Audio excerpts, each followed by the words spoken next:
Hello. Welcome, welcome, welcome. All is one, everyone. All is one. Come on in, come on in. Happy Saturday. I hope your Saturday is going well. You got a lot of things done today since we don't have to be on a plantation today. Okay. And I hope you're making preparations for next week. Saturday is like get cute and enjoy your day Saturday, but it's also preparation for next weekday because Sunday is that rest day for some of us. So It's hopefully you're making supposed to some be. preparations. Yeah, it's supposed to be. I get Sunday scaries. Like, oh my gosh, it's Sunday. I got so much stuff to do. I got a meal prep. I got to pick out the clothes for the week. Right. Yes. I gotta like make sure I set my calendar.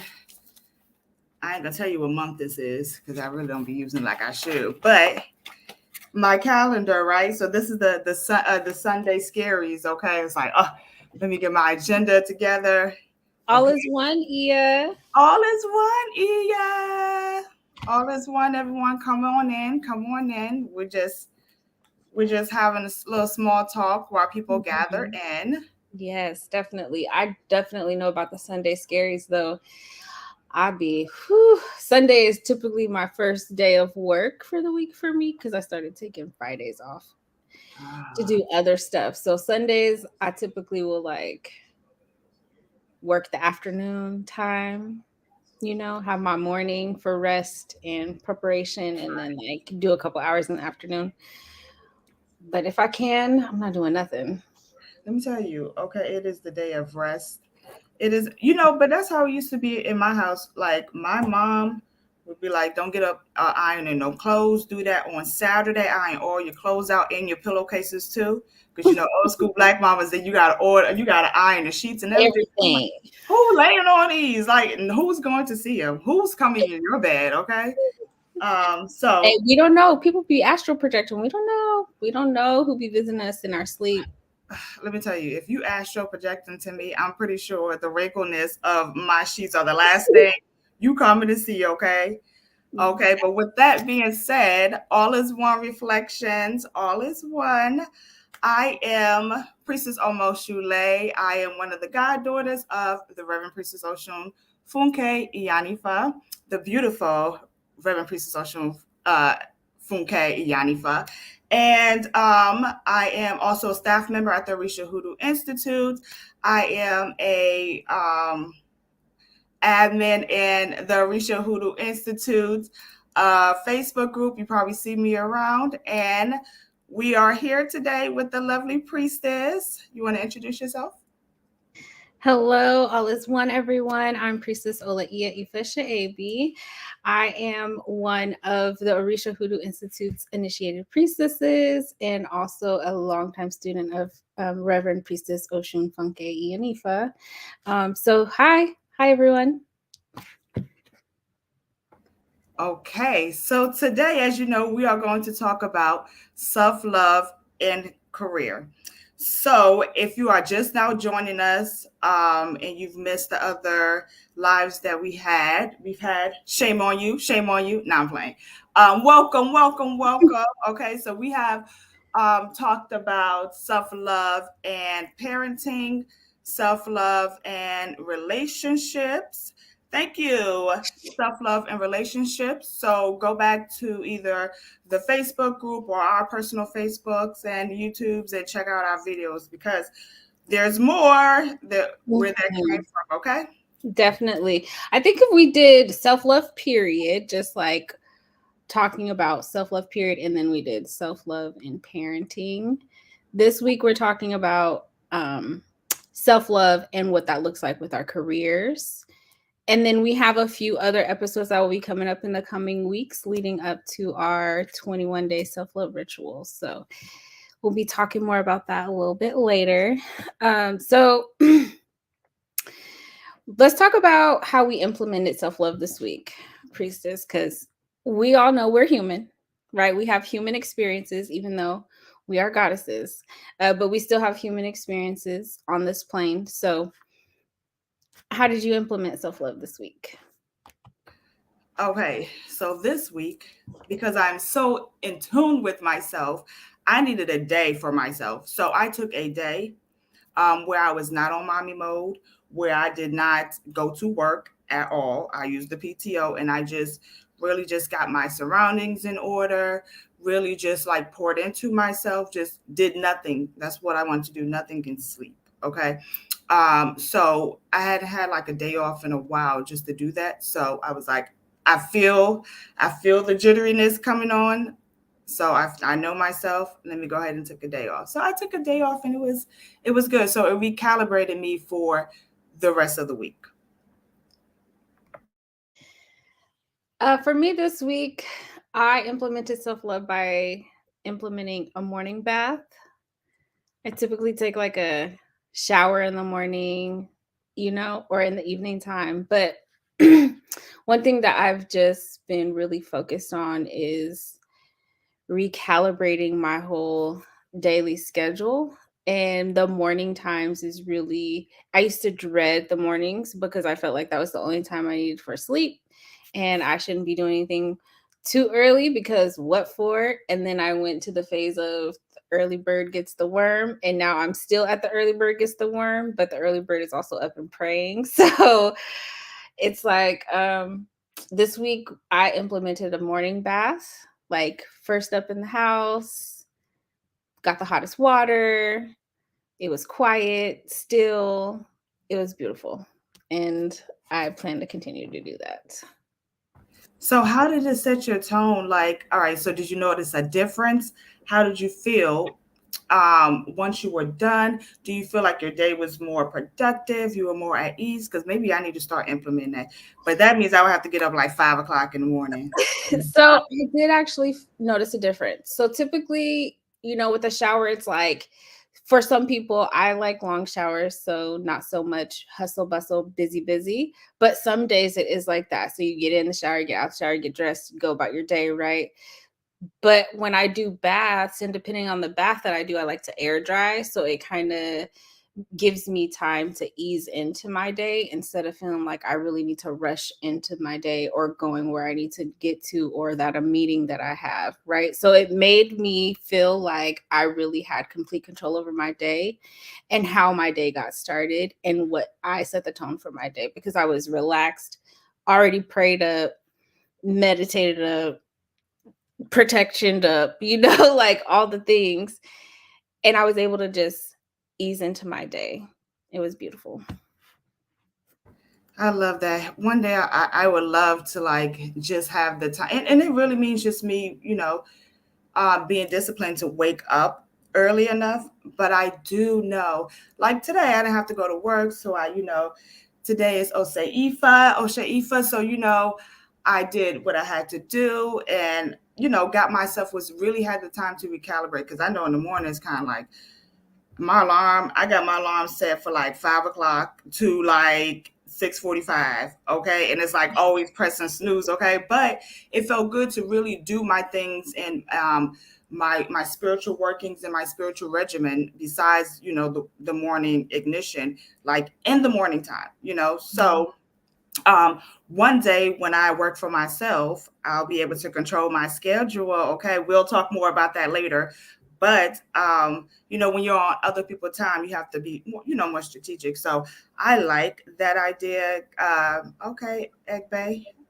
I loved it. I work for the community, right? So even though I have my own schedule, all that I'm doing is for them. And so I don't mind starting my day at 5 o'clock in the morning, even though my work day isn't starting till 10 o'clock. That gives me a 5 hour jump start to really like do my spiritual work, do some business things, and then get my nonprofit hat on, right? So that's already three different hats within 5 hours of each other, but it gives me the opportunity to do those things without feeling like I'm rushing or missing something, and then ultimately having like a topsy turvy day.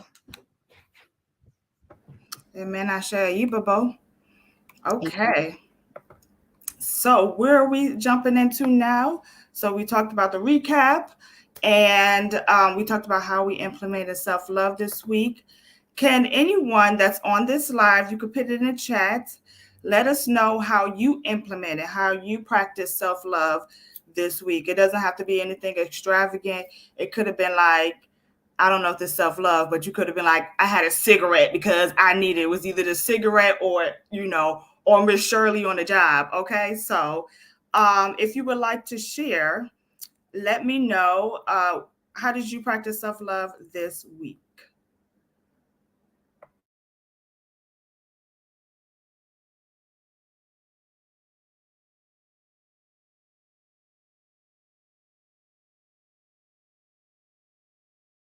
We know there's a little lag time, so we're going to give it a couple seconds.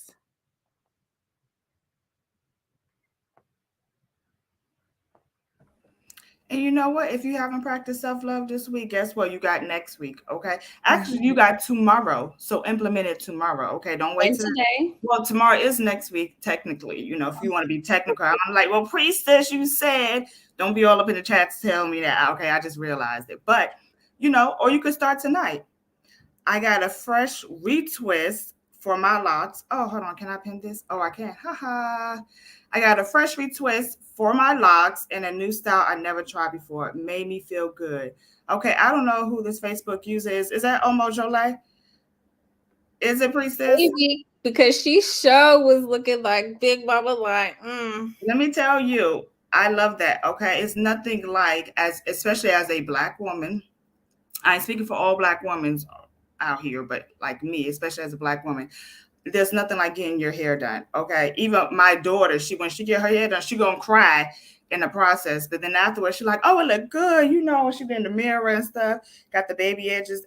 I don't like the baby edges, but it makes you feel good. So I'm glad you got them retwists. Okay. Was your roots popping?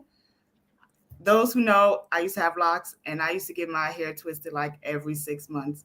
And she used to have to like peel the roots apart and it will pop.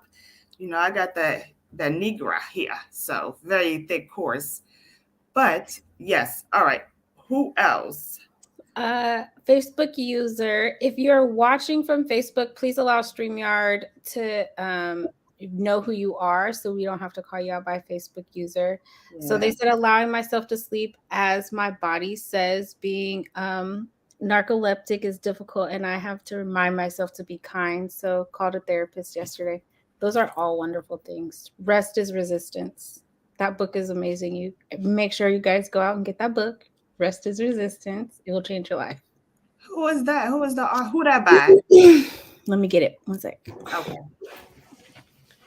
Shantrisha Addison, welcome, welcome. Yes, let me tell you something. You need to sleep, because if you don't listen to your body, if you don't listen to spirit when they tell you to rest, they will force you to rest. And it may not be the rest just as simple as lay your body down. It might be you have to be forced to lay down. We don't want bad things to happen. So when your body's trying to tell you and spirit is coinciding, saying rest your weary body, rest yourself. Okay. And it's okay, because we're in a society now that people shame you to be like, if you're not staying up 23 hours of the day, what you doing? You're not going to get the money. No, my ancestors worked so hard throughout the day, 20 whatever hours a day or whatever. So I don't have to. Okay. So rest, keep your, rest if you can. Listen to your body.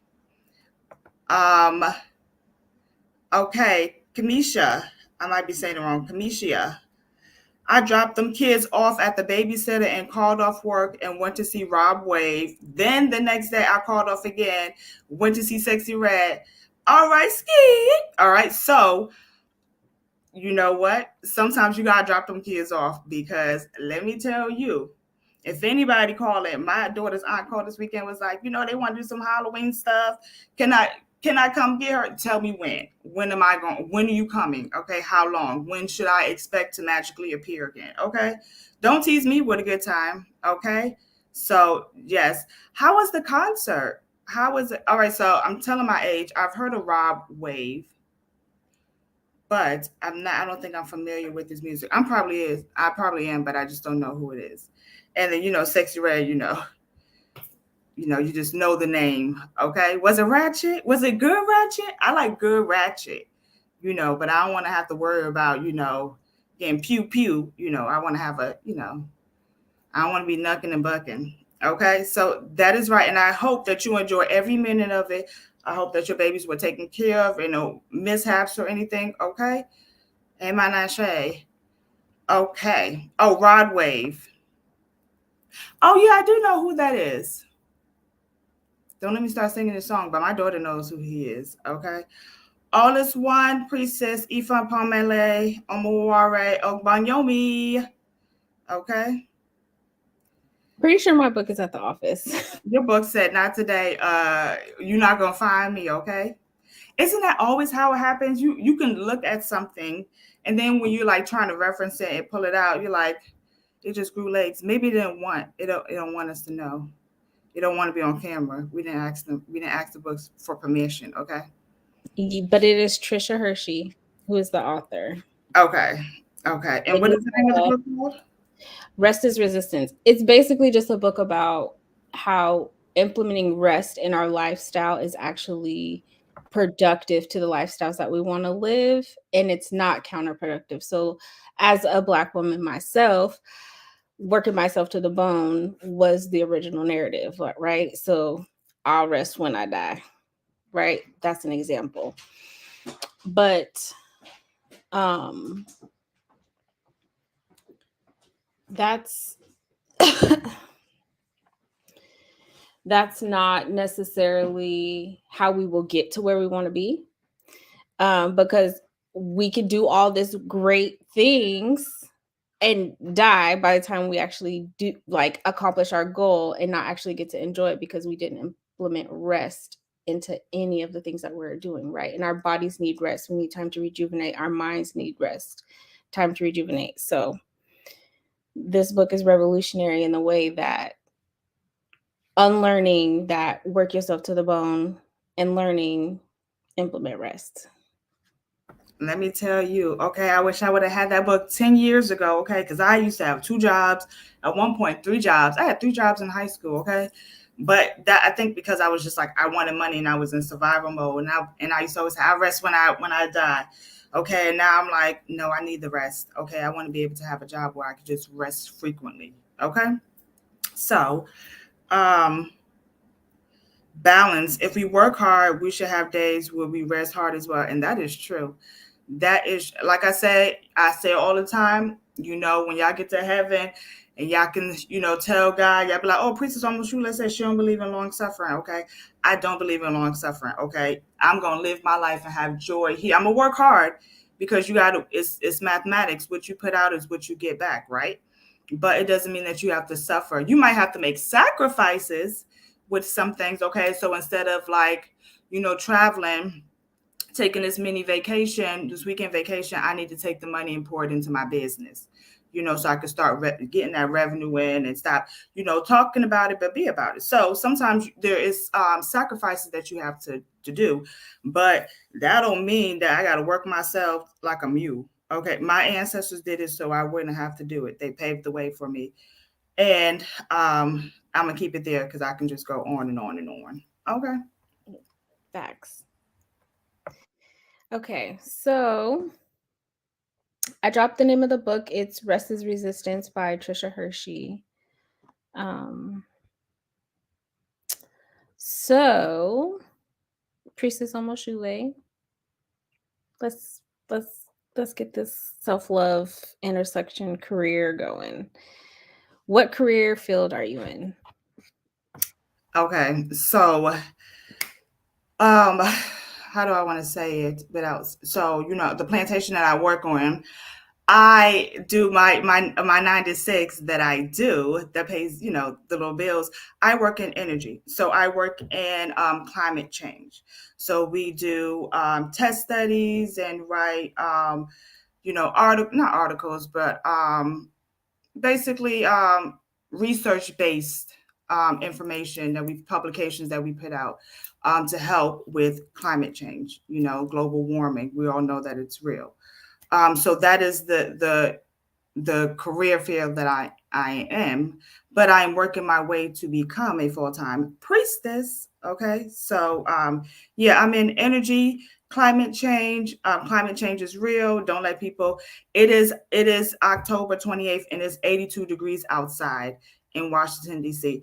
You will never hear me complain about it being nice, because what did I take? I took my black ass outside, okay, in the sunlight, okay? Because next week it's gonna be like it's supposed to be in October. So climate change is real, okay? But I won't complain about it. My descendants might have to deal with it, but we're starting what the field that I work in. We're starting the work, so hopefully the people behind us can like clean up the earth. Okay. Okay. And so, in the field of energy and climate change awareness, how do you practice self love within your career? Because I know, being a leader in my community, that I do energy work within my nonprofit. So, I know the extent and how much reading and research goes into energy work. So, how do you implement self love? So if I'm going to be transparent, which is the only thing I know how to do, okay? I'm just there to pay bills. I am not going to lie, okay?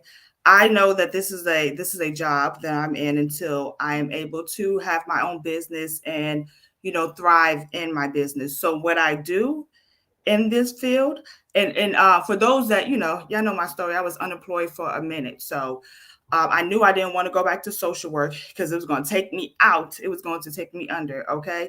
But I promise you, I told God, I said, if you give me a job that pay me decent, what I feel I deserve, I will sit my ass at this computer and mind my business. And I do. I sit my ass at the computer and mind my business.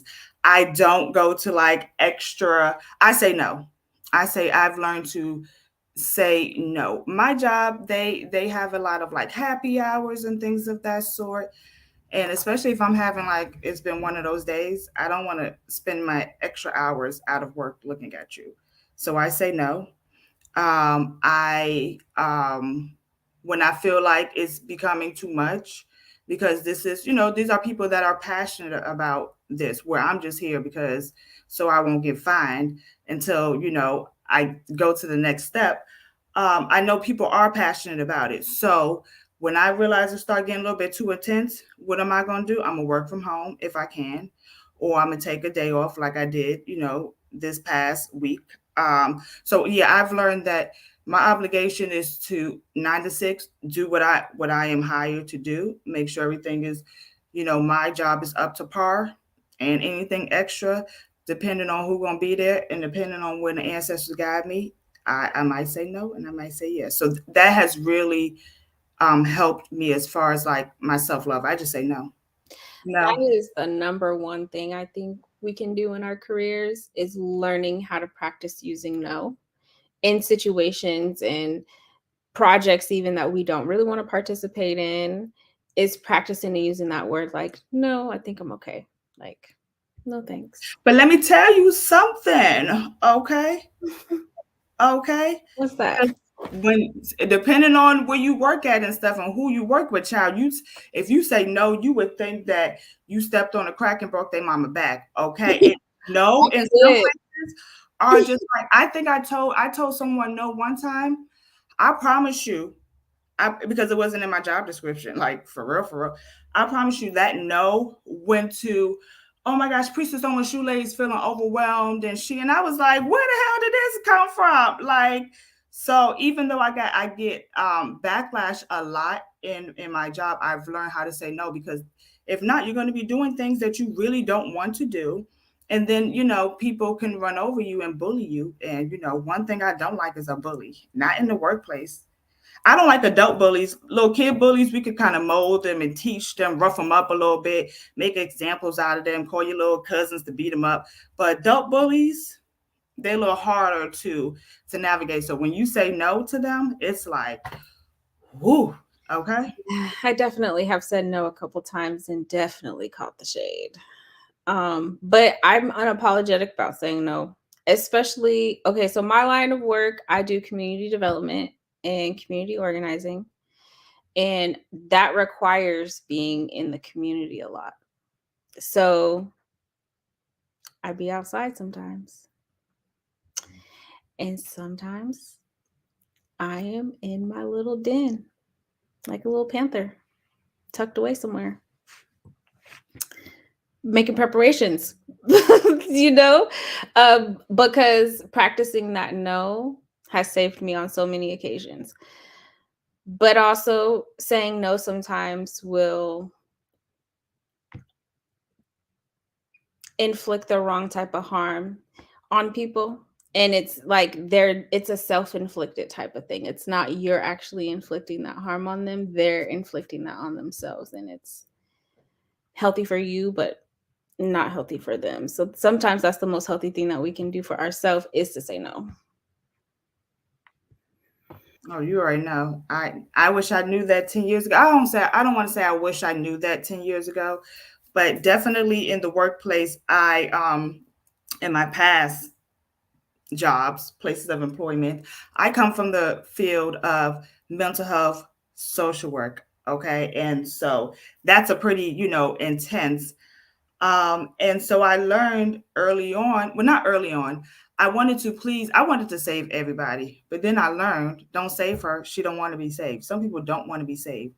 And so I used to be like a yes person. Yes, yes, okay. Oh, I see what I can do. Or, trying to turn water into wine type of thing. And I realized that it was just like I was setting myself up for disaster. And then because I laid that foundation of being a yes person, and everybody wanted to work with me, when I started to say no, reasonably no, with certain things, it's like, oh my gosh, you a bitch, and all this other. It was just like the world crashed. So I've learned, especially in this job, to set the foundation. So I remember one time they were like emailing me and on a Sunday or something. And I told them, I was like, I don't work on I what does my contract say? Monday through Friday, right? I don't work on the weekends. And it was like, you don't? And I was like, no, I don't. Because there was times where I set the foundation where I say yes to working on weekends, and it's like I'm working 7 days straight, no rest for the weary. Okay. And then I'm not effectively doing my job. So set the foundation. And if you know it's not in your job description, if you know that you don't want to do it and it might become a problem later on down the line, say no, because you don't want to be, backpedaling and pussy popping after you realize that you bit off more than you can chew. Listen, listen. Jamila Parker said that was her at the beginning of their current career. Very overwhelming. So, hooey. Set the I foundation that you want. got to set the foundation. I think for me, one thing that I've um moving forward, not prioritizing self love in my career previously. So I've been in the nonprofit world going on 10 years. And the first nonprofit that I was actually working in, this was like my actual, okay, I think this is the type of work I'm supposed to be doing, type of finding my purpose. And it was great, gratifying work. Um, but there wasn't a lot of care that went into the work that I actually was doing on the nonprofit side. Like they weren't giving me care. So it continued and perpetuated that, environment of no care.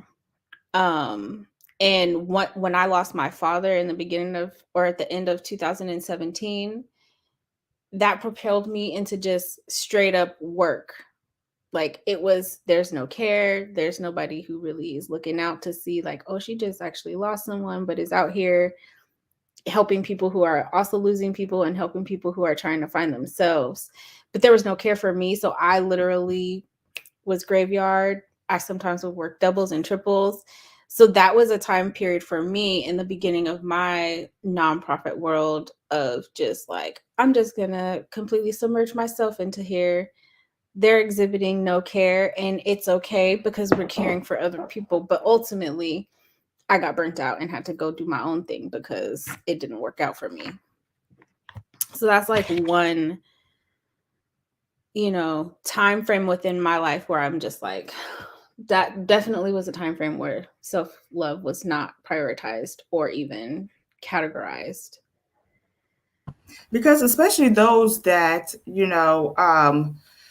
that work with the community, right? That are community organizers, leaders, priests, priestesses, healers. You have to practice, and especially if that is your career, you have to implement some sort of self-care. It's like you pouring from an empty cup, and there's going to be dust particles in there. You're not going to be the best version of yourself.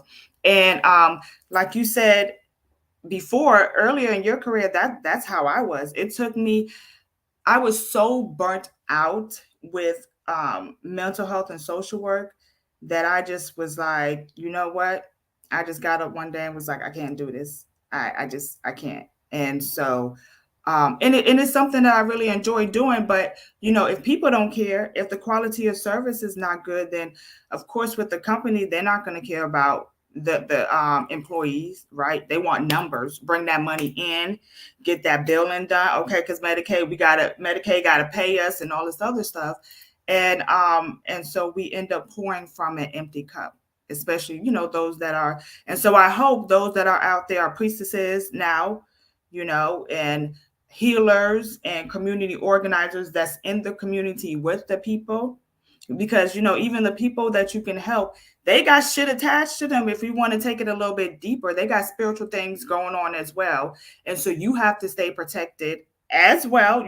Now that I know, I was just like, I at least can I have some sort of tourmaline on or something. Back in the day, I was probably prone to all type of spiritual attacks, but I'm here. Okay, Spirit says she may not know, but I got you. So you have to make sure that you're staying protected, because as much as we want to help those and help our community, help our people, and make our pin mark into our little mark into this world, we have to make sure that we're ready for the war that we fighting. We can't be out here in a community warrior with no type of armor on, no type of breastplate on. Listen, listen.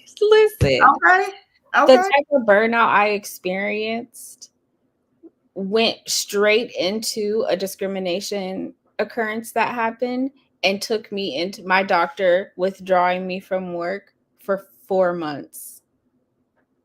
That's how deep the burnout can get when you don't prioritize self-love and rest and care for yourself. I literally had my doctor, she needs to be taken out of work. This environment is not a healthy space for her. In some cases, that can be great for some people.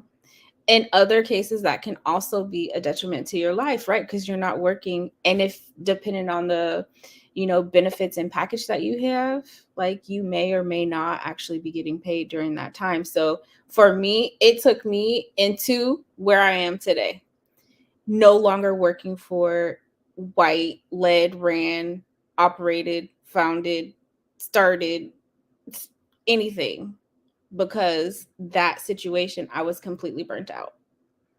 Not only from the job, but also from the experience, and also so the layers, the job, the experience, the work, and then all of that together with no self-love. Completely wiped out. Yeah. And then I might be skipping around, but spirit sometimes make us uncomfortable or make these situations happen in the career because we ain't motherfuckers supposed to be there. That is not our seat that we're supposed to have at that table, right? So no matter how much we try to go be resistant to it, right? The money's good, you got this top position, but you might just be hitting a wall and things. So that's how spirit works. So like I said, the dis-ease becomes a disease. I remember when I thought I was doing something, I was like, I'm gonna move off the units and I'm gonna be a staffing coordinator for the hospital. Child, the spirit was like, I want you up out of this whole building. You need to get up out of here. You off the floors. Okay, you're not working with the clients anymore. We want you out of here. And I was like, oh, I could be staffing coordinator. I started getting heart palpitations up in that joint. I was working like 7 days a week. I was coming in with my daughter and stuff, like, because I was an essential employee. And so Spirit was telling me, like, get up out of there. Like, and it was so, this ease of it all, that it was just like, as soon as my phone rung, my chest started hurting. And I remember I quit. This was when I was with my daughter's father. And I was like, okay, now what you about to do? You got to bring some money. And I told him, I was like, I can't do this anymore. Like, I come home, I'm tired. I can't spend time with my daughter. She was a baby at that time. And I quit, gave my 2 weeks notice.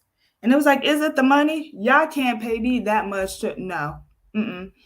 And so, because I trusted spirit at that time and left that uncomfortable situation, a job came. Like I had a job offer maybe like 3 days later or something like that. So it all worked out. So, it's sometimes we can practice the self care in a workplace, but if you're not supposed to be there and spirit wants you out of there, like it doesn't matter how much you gonna go to happy hour after work. Because I know when I was a social worker, my self care was drinking. I'm gonna go to the bar after I tell you to stop drinking and stuff because you're an alcoholic, and maybe you should stop drinking rum, drink beer, and then I'm going to the bar after, So I thought that was my self care, and spirit was like, no, you're not supposed to be doing this. You're a healer, but not in that form. Okay, you need to be the highest version of yourself in these positions, and going to the bar every day plumping up because you're drinking every day is not it. We want you out of there. Okay. Exactly. Spirit will move you when you don't listen, will force you. This Facebook user, Spirit had to force them out of academia because they were fighting really hard to stay there, but it was not where they were supposed to be.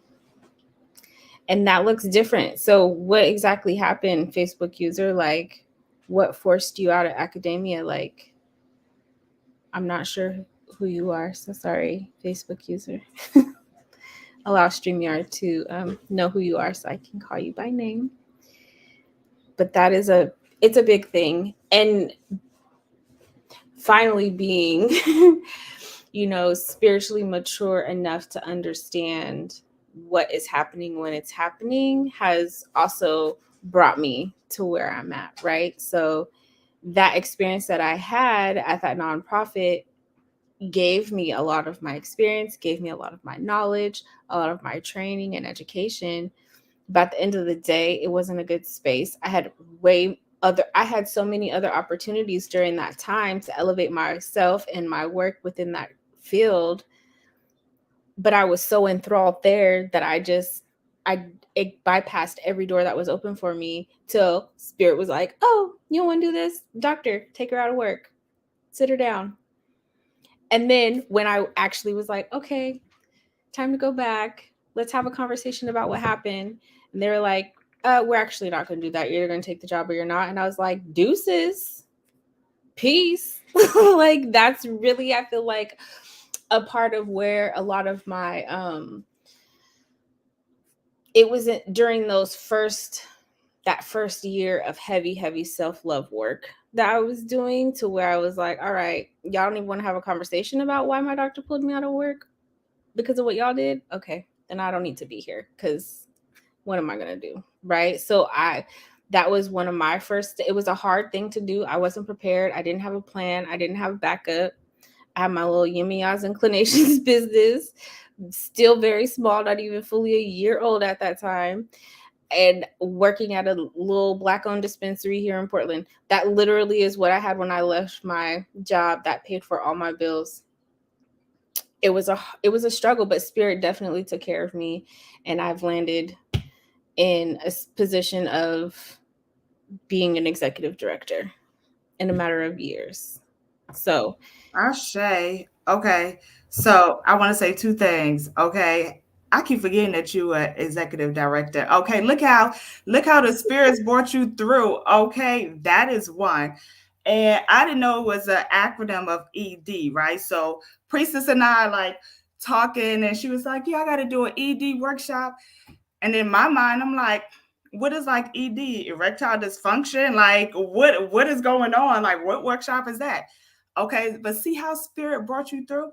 And that's the thing. Sometimes we just, like I always say, we don't see the bigger picture. We could just see the now, and it's bringing, you was making all that money, probably more money than you ever seen at that time. And then spirit is like, no, that's not for you, but something is better. Get up out of there. Okay. Okay. Hi, Mambo literally. Soleil. Hi, Mamba Put your Soleil. scales in the comments. Put your scales in the comments for Mambo Soleil. Okay. Hey. But you know what? You may have left academia like in a school setting, but you are like an excellent teacher. So this is probably where you need to be, what you're doing now, right? So An example, um, child, when I went back, I was kind of talked into going to graduate school because people would say, "Oh, you're so good with the clients and things like that," but I was underpaid, overworked. Okay, and I kind of had that attitude. I used to be cursing the patients back out. Okay, I know this is a mental health facility, but you got to have a little insight. Okay, and so I was one of those. But my director, my ED, was like, you should really, go get your clinical social, go back to be a clinical social worker because you're just a healer. And I was like, okay. So I was like, racked up more money in student loans and stuff to go to graduate school. And I quickly realized that social work was not for me. And I was like, okay, I'm a healer, but like, I don't like social work and mental health, but I'm good at it. Like, what am I supposed to do? And so now that I know what I know, I'm not supposed to be in that setting. Okay. I am where I'm supposed to be because if you're doing what you're supposed to be doing, you getting you overworked and things like that. No, get up out of there. Okay. No, for real. So, um, this comment here says, I know I'm not supposed to be at my job. I have a hard time finding my place. I know what I like doing and an idea of the type of work I want, but finding myself constantly under attack from these jobs. What do you do when you are flexible, have many skills, and are often settling for jobs where you're underqualified with no outlook for growth and don't get opportunities where you're qualified? Start your own business, be an entrepreneur. I'm not saying don't work. That's not what I'm saying at all. I'm not saying quit all your jobs and become an entrepreneur. That's not what I'm saying. But that's what I did. I wanted to have a black shelter. I wanted my own housing program. I wanted to expand our youth engagement programming. And from 2020 to now, I've leveled up the organization that I co-founded and am in the process of developing an actual housing program because what I was doing, the skills that I've acquired and tapped into, showed me and led me to my path and purpose. But because I was led there doesn't mean I have to stay there.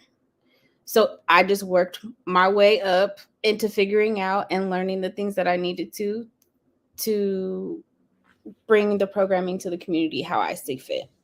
And sometimes it's very hard to start your own ventures and your own business and to like really be diligent. But if you have a sound plan and passion and dedication, and you know some people, connect those dots and you don't have to work for nobody and be out of place.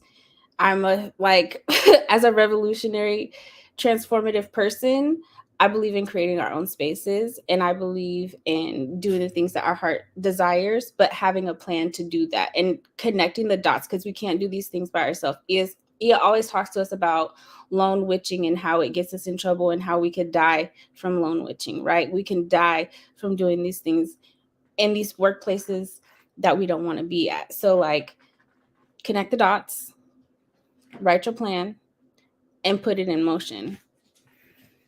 And then let me just piggyback off of that because sometimes we're so, I want to say, we self sabotage so much that we can't even connect the motherfucking dots that are right in front of us. Like, spirit be like 1 and 2 connect, and we're just like, oh, I'm so scared. So for me, prayer. Start out with prayer. If you feel like you don't have these connections, pray for people to come into your life that be able to help you to get to where you need to be, right? And that's not too far fetched. You can meet somebody walking down the street. Okay, that is just so easy, and then pray for opportunities, and the courage to take these opportunities, because a lot of times we have these plans, but it's like we lack the courage to take the first step. We lack the, yeah, start with prayer and divination on what the moves can be. Yeah. Prayer and let me tell you, prayer is your superpower. So pray for opportunities. Pray for, opportunities to come where you can start working in your own space, where you can start really, doing the things that you want to do and not making other people rich. So I would say prayer ask for guidance, ask for support, ask for elevation, especially if you're starting your own business, you want to bring in customers, right? Yeah, you can start, everybody start their own business, but like they probably get one sale a week or something, one sale a month, and it's like a probably $20 sale. So you need to have precision and be strategic. So just as much as you're strategic with your business plan, be strategic with your prayers and things like that. So don't forget the power of prayers. Yeah, exactly. I'm a black mama now, intensive vibes, spiritual readings, and wellness. So I'm a black mama now. So I understand if Johnny had 4 apples and he ate 2, how many are left? And I used to be the kid at the table like, 17. Okay. I, it don't make no sense. Now that I'm a black mama, I be like, you know. But anyway, let me back up because I was having flashbacks, merging flashbacks of me of this week and child, my daughter's doing chemistry and I ain't did chemistry since high school, okay? Bless My you. daughter be It's yelling at okay. me like you are wrong. Okay. To do it yourself. Okay. I'm the Johnny if Johnny had 4 apples. My daughter's like, if Johnny has 4 apples. Anyway, so yeah, prayer definitely and ask for opportunities, ask for guidance, ask for people to come into your life that can help you get to where you need to be. At an example for me, I never thought that I would be a priestess. Like that's for real. And making it a business. Like when people say healer, I'd be like, okay, I'll be a social worker and ride you around my car and stuff and make sure you get your benefits and all the other stuff. And maybe I do a couple of group therapies type of thing. But look where I am now, right? And it was only through Ia, and the opportunities that she gave me, because I knew that I was supposed to be doing something. This wasn't it. And I prayed for, people to come into my life and for me to have clarity on what it is that I need to be doing and have knowledge and wisdom. Like, is this really what I'm supposed to be doing, and to get out of my own head. So, Ia was a person, is a person that has come into my life and shifted things and helped me to be where I am now. So that's why I say if it wasn't for Ia, I'd probably still be out here lone witching it and stuff. Probably wouldn't know about ancestors. Probably just who knows what I was out. Just call myself a spiritual person and just working with stones and stuff. Like, oh, I got a clear course today. Okay, now I know how to really knock the spirits out. Okay, Being a so spiritualist. yeah, when we navigate. Well, I know when I left the Christian scene, I guess I was like, I'm not a Christian. I'm just a spiritual being, and I have my own connection with God, and I don't do organized religion. Okay, I do my own thing, and so then look what I got. Like, you sure you're doing your own thing? You are lone wolfing it. So, but that is a beautiful thing because what we think we want, spirit knows that like I got something better. Okay. And your relationship with God is private, still can be private. You ain't got to go tell everybody what you and God talked about. Okay. You ain't got to tell, people that God said your husband gonna be, light skinned guy with green eyes and look like maybe Shamar Moore or Boris Kojo. That's who it is. Boris Kojo, all the little girls like Boris Kojo, and like that ain't everybody business. Okay. All right. So sorry because I could go on a tangent. No, it's all good. So Facebook users said all the ideas and things to do can be overwhelming, and they can. And all I can suggest really is to just list them all out and write them all down. And I did that today. I was at a fundraising workshop this morning and I had this idea pop into my head and I just whipped out my notes and I just started writing it down. So all the ideas that you have, write them down. All the programs you want to do, write them down. And then if you can organize them in a fashion to where you can do the easiest one first and then go from there and see what you can do, just by yourself. Go through your list, maybe find out, oh, I know this person, they can help me with this, or I know this person, they can help me with that. And then just start to organize and categorize your things like that. And that maybe can help you a little bit. Okay. So let's talk about what does it look like when you do not practice self-love and your career, right? And we're going to say, jobs as well, because everybody's not a DEI expert. No, everyone is not a an educator and things like. Shout out to the educators, because also that's a job that I wouldn't even wish on my worst enemy. Okay, because these kids are there's just so a layer to this. It's like the kids and the parents, and they do need to make more money while y'all out here begging us to start paying back these student loans and funding wars and things of that sort. Let me not go too much on it before they start censoring me. Okay, y'all could be paying these educators, because I'm pretty sure I don't wake when I was a social worker, I'm like, I don't wake up and come to work to get cursed out and beat up. Like that's not my ministry. And That then is you not my pay it ministry, and that's back. why I'm not there anymore. Okay. And same with the educators. My daughter's godmother is a I guess she's like, I don't know what she is anymore, because she goes back to school. So she is in school for a PhD, and she's just like, she elevates. Okay, I need to be saying the prayers that she's saying. But so now she's like over principals, and like, I don't know what she does, but she's a top dog. And she always says to me, she was like, I know it's going to be a pay cut, but I really think you'll be a great educator. Like, the kids they just naturally, drawn to you. And I tell her, hell no. First of all, you started out with, I know it's going to be a pay cut. I don't get paid. You can't pay me 30 whatever thousand to come to school and get beat up. Like, that's not it. So sometimes you have to say, no, that's not in my ministry. Okay.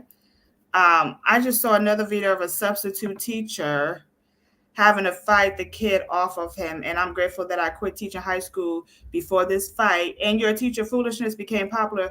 Let me tell you something, because y'all would have had to read about me too.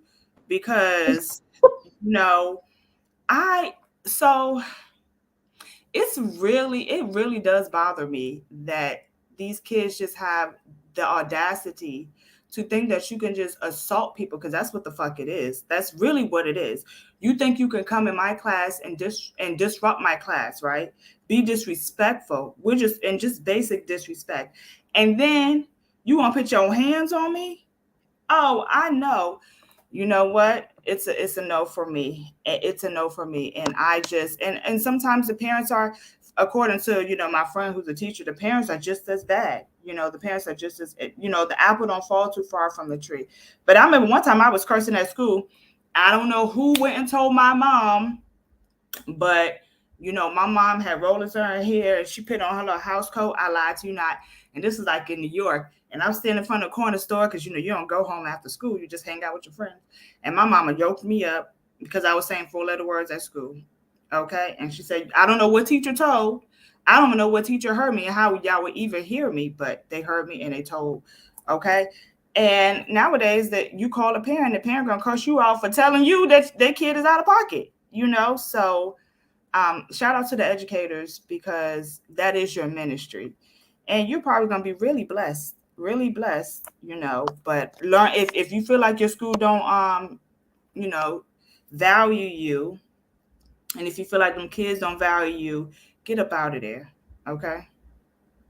Or Yeah. hire Mr. Clark, so it could be East Side High. Yeah, that's probably what they need. They need Mr. more Mr. Clarks up in there, Joe Clarks. Send your Okay. bad kids over here to me. Child. Them kids be like, you ain't my mommy. Shut I up, know I'm kid. not your mom. Shut up, doodle That's, head. that's exactly what I tell these little. I'm not your mom. So, Um, let's get it together. they be out of pocket. And I just be like, I tell my daughter all the time, girl, don't you, if you ever let me hear that you be on the subway train doing this stuff, like, it's like, we're going to have a real serious problems up in here. Like, for real. Like, please don't ever let me hear you be disrespectful to adults. She didn't want to give up her seat for adult the other day. Talking about something, she tired. Girl, you've been ripping and running at school all day. It's an elderly lady with like a walker. And my daughter talking about my feet hurt. Girl, you too young for your feet to be hurting. So we need to evaluate something that's going on, because you should not be saying your feet hurt. And you get up for an elder. Get yourself up, man. And the lady was like, no, it's okay. Ma'am, sit down.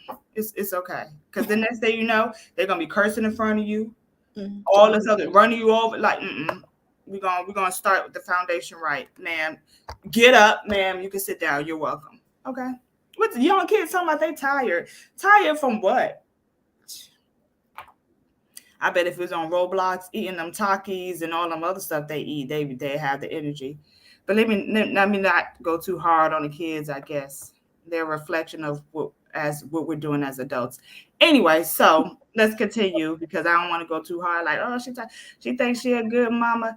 You No, are a great mother. I am the bomb. You Okay, are a great but mother. I'm also a The realist. realer they are, the greater they are. Period. Okay, Okay, because who's gonna let their child go through life not being fully aware of what to expect because they're too afraid to be real with them? Like, but if you be don't do it, real then the and real world, the world will.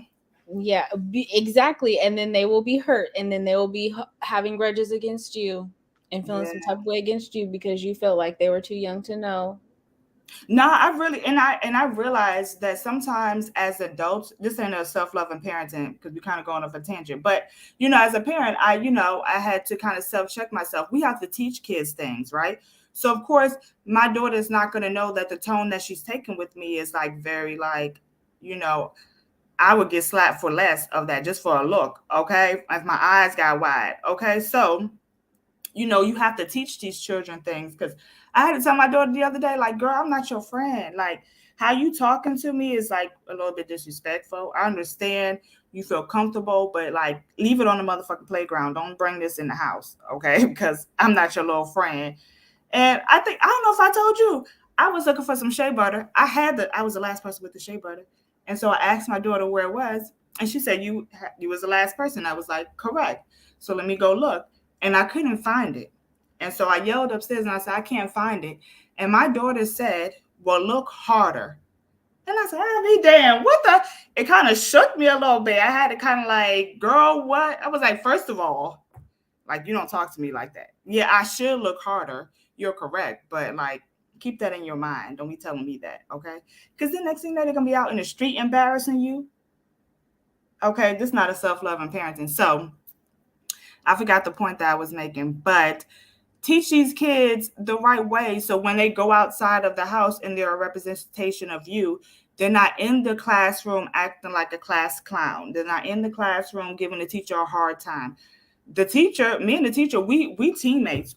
We have the same goal, which is to help my daughter be successful this school year academically in all areas around. Okay.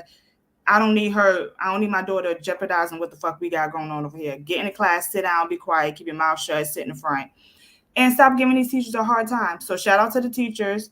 Keep doing it. We need y'all out here. And if you need me to kind of step to a kid, I will do it for a nice, hefty, price. Okay. Because if I'm gonna get locked up, y'all gotta pay me. Okay. So anyway, let's go. Let's go on. Let's move on.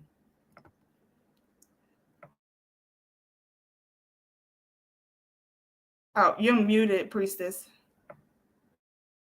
We talked about our careers. We've talked about what did it look like practicing self-love or not practicing self-love during our careers. So let's bring it to the now, the present time, and talk about how are you currently incorporating self-love and your career? Like, what's that mesh up look like?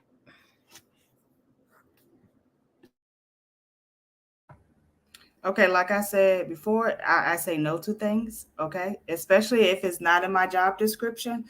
Um, and honestly, I value myself, right? And I value because I know if I'm not the best version of myself, I can't be the best version for anyone else. So, you know what? It might seem a little petty. Sometimes I gotta come in late. Sometimes I gotta work from home through the morning to get my mind right, and then come into the office. So because I'm so attuned with my body and how my body reacts to things, how my mind reacts to things, if energy is off, I'm going to make the necessary adjustments in order to recalibrate myself. So that's whether that is, hey, I know everybody is today's an anchor day and I need to be in work, but guess what? I need to come in at noon and I'm going to spend that time until I get to pray and recalibrate myself and things like that. So I definitely say no. I take breaks when needed. Okay. Sometimes we believe that sitting at the desk all day and not taking lunch break I ain't never seen a motherfucker get an award for not taking a lunch break. I've never, I've never heard, well, not in my lifetime, where a boss says, "Oh, I noticed you didn't take a lunch break today. Good job, we see you." No, if you see me, give me that money. So I take my lunch breaks. I nourish myself, okay, because I can't be hungry and angry at sitting at the workplace, you know. So I'm in tune to my body and what I need, so I know the things that I need and what how things start to project or manifest in my life when I need certain things. So if I need to, mommy duty, because we all know how kids can be if mommy duty is becoming too much. Okay, I need to call someone and say, hey, can you take her for a weekend? If I think, the work is becoming too much at my job, I need to be like, you know what?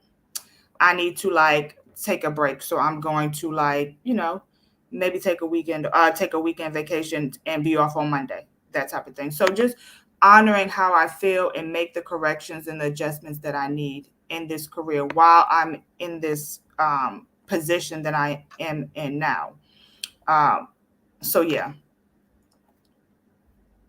I don't take breaks much. I didn't take break much at the restaurant. Having to poop was my break.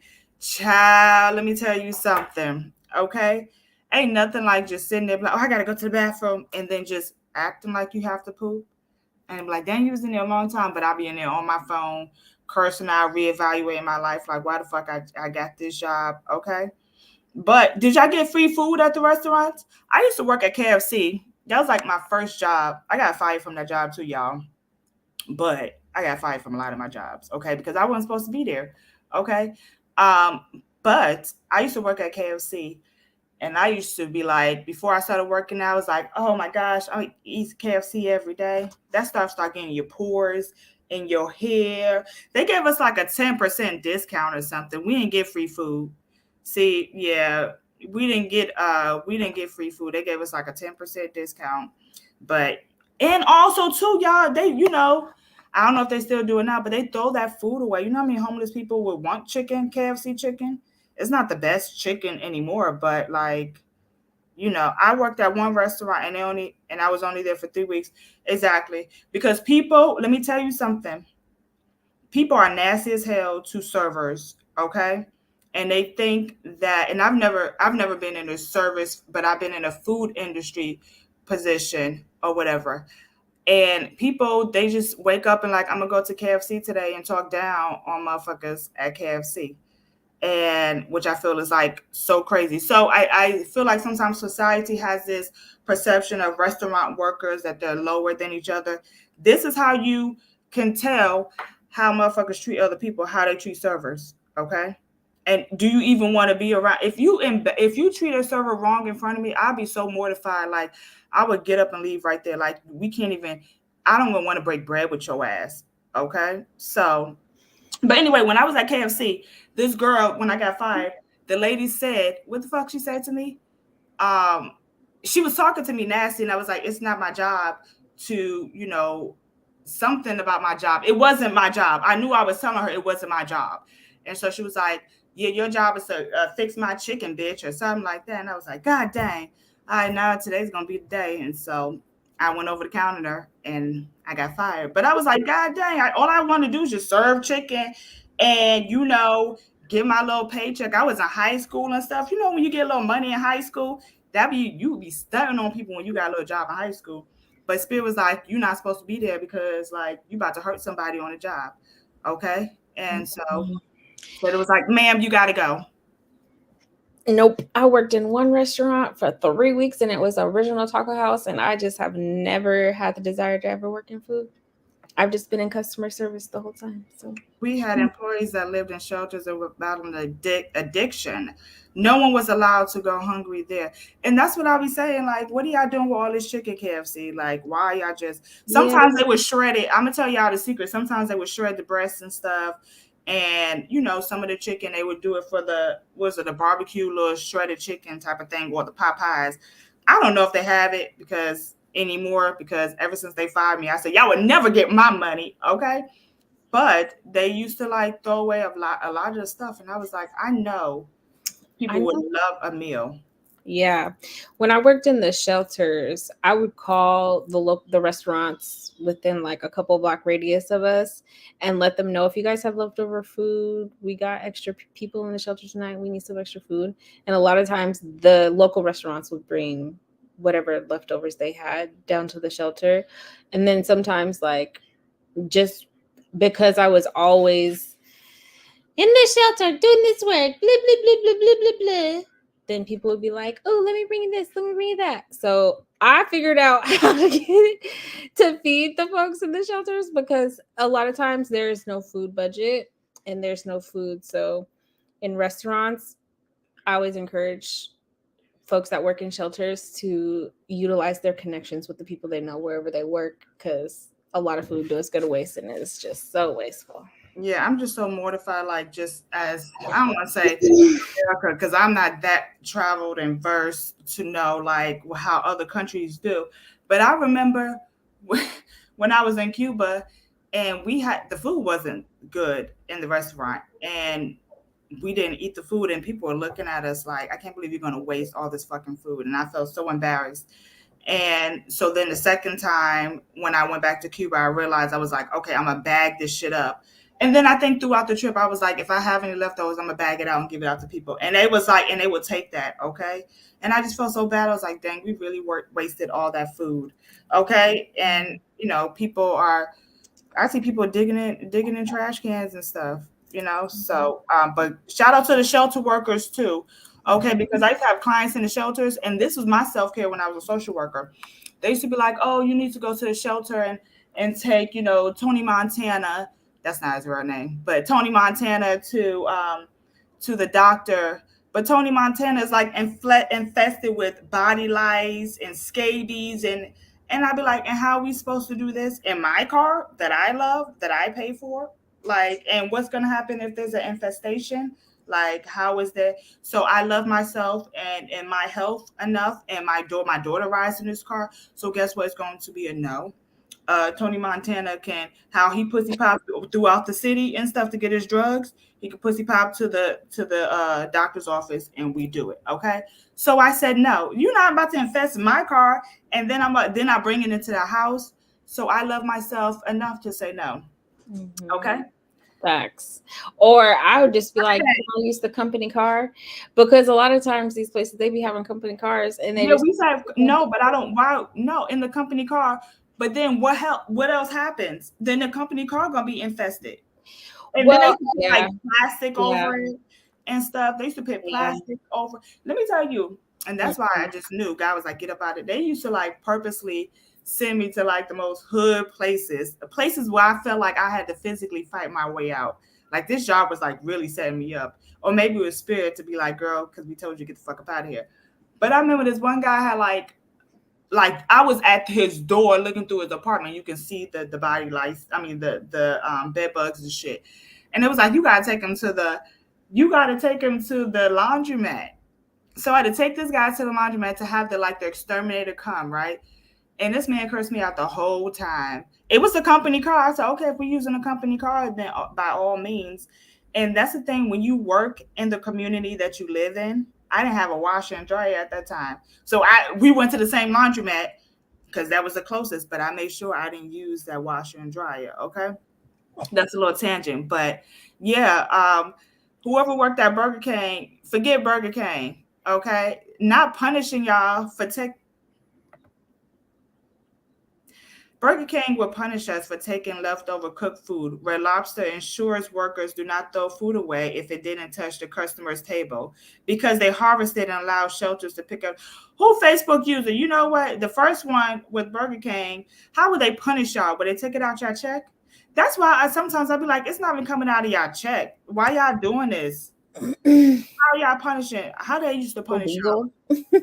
How they used to punish y'all so I can go ahead and expose them? What Well, city? I think the only reason they do that sometimes is because if people get sick. Yeah, But yeah, and I get that because you don't want to get sick, right? yeah, But still, how many people come through your freaking drive-through and be like, I didn't order this? You could yeah. easily give that to the person that's walking up to all the cars in the drive-through and asking them to either buy them a meal or give them some money. Like, it's not rocket science. People be really trying to gatekeep shit that don't belong to them. Like, it's not coming out your pocket. Why are you trying to, like, okay, what is it going to do? Okay, you're going to get fired. Oh, they would fire us and write that up. Child, that was bad. You know how many times I got fired and wrote up, and look where I am right now. I've gotten let go twice ever in my life, and I've probably had one write up.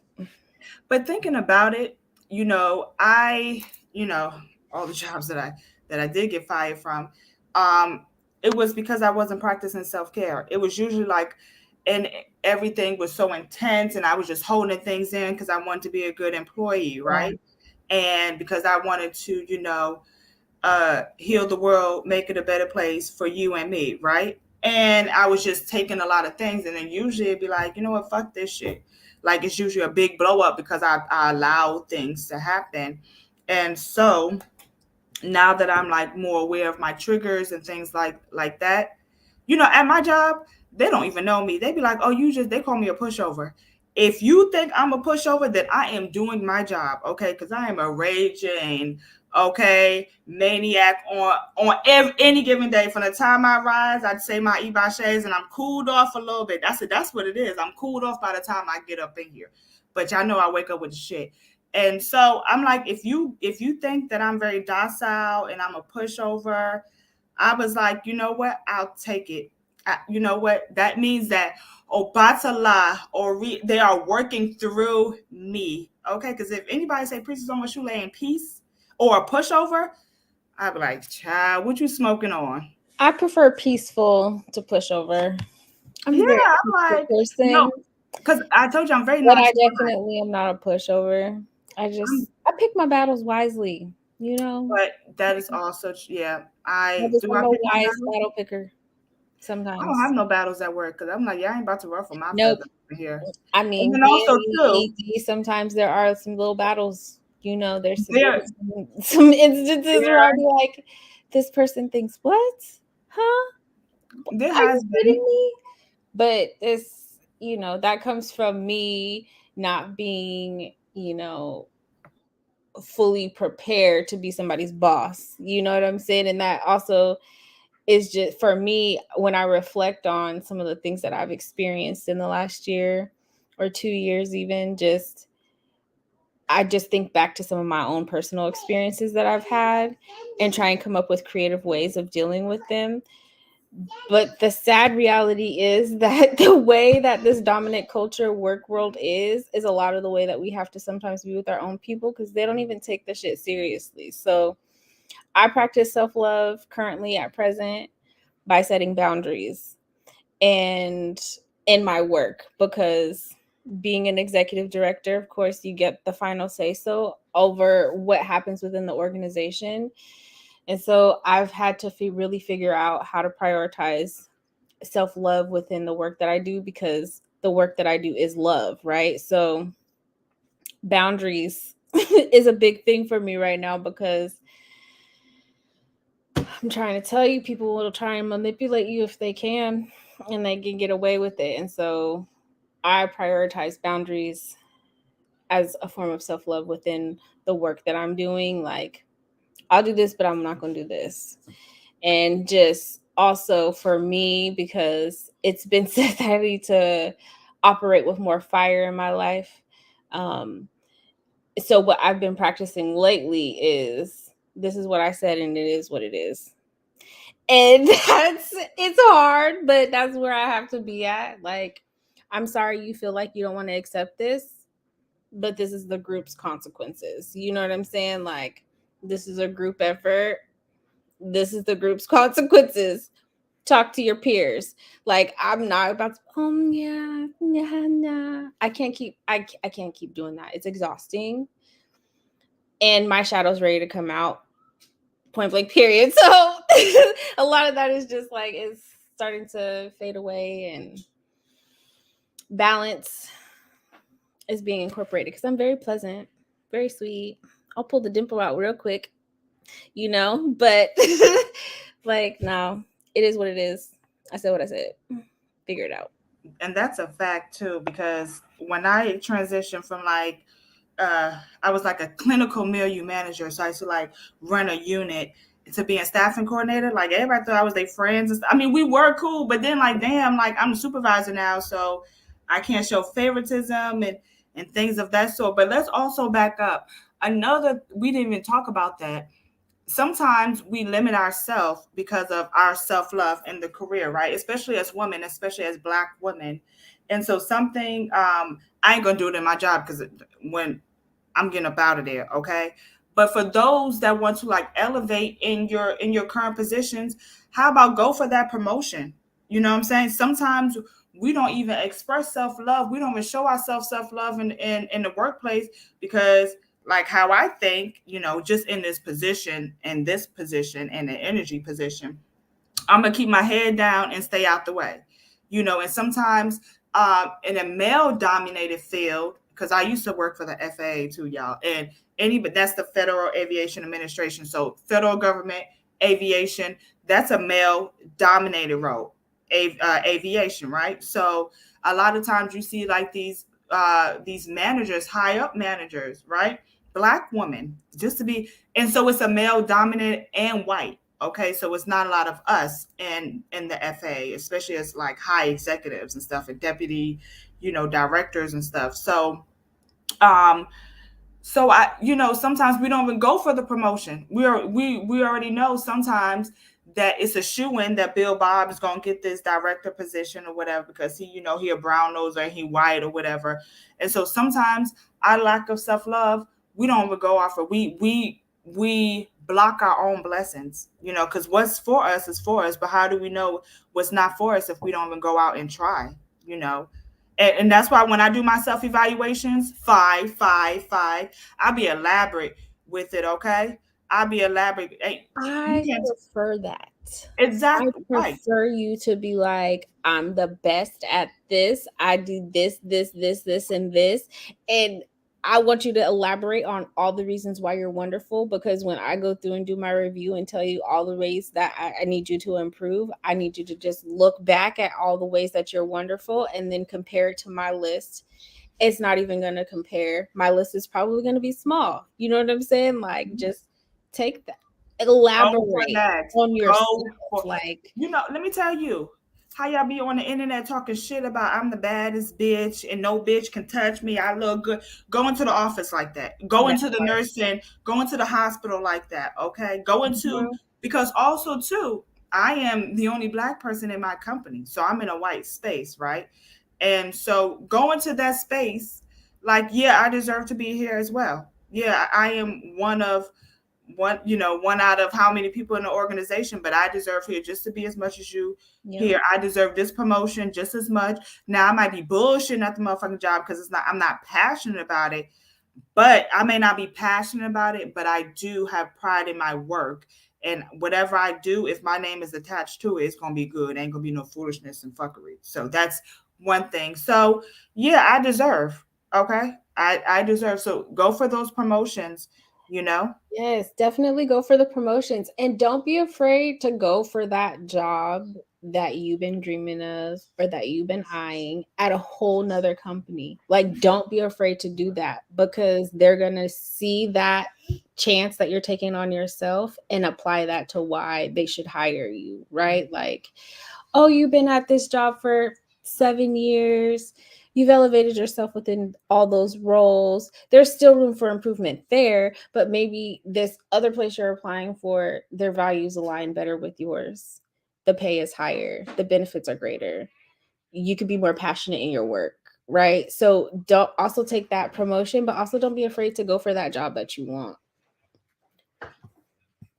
Yeah, because it could be scary. It can be really scary starting out something new. You already know.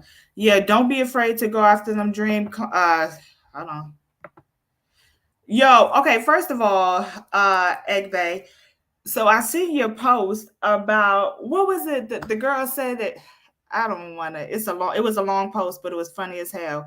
How the girl said that you was too preachy and she didn't want to work with you, and you read her, and I was like, I need to learn how to read people like Priestess Omisika.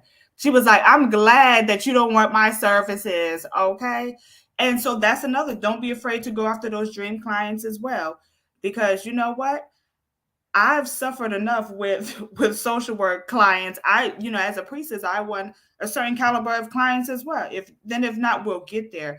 But you will see as a priestess, sometimes people will just, they take clients because it's money, and then your clients out here want you to do some bullshit ass PJAR shit, and it just be too much. Okay, so don't be afraid to go after them dream clients. Okay, let me tell you, I want to do spiritual work for Beyonce. Okay, I want to be her priestess, her personal priestess, and she could just fly me out and stuff whenever she needs spiritual work done. She'd be like, "Oh, Priestess Almost Shule, y'all hear me manifesting it right now, right?" And then I'll be on a yacht with her. We be like, we be me and all out, okay? Oh, okay. And she just keep me on retainer.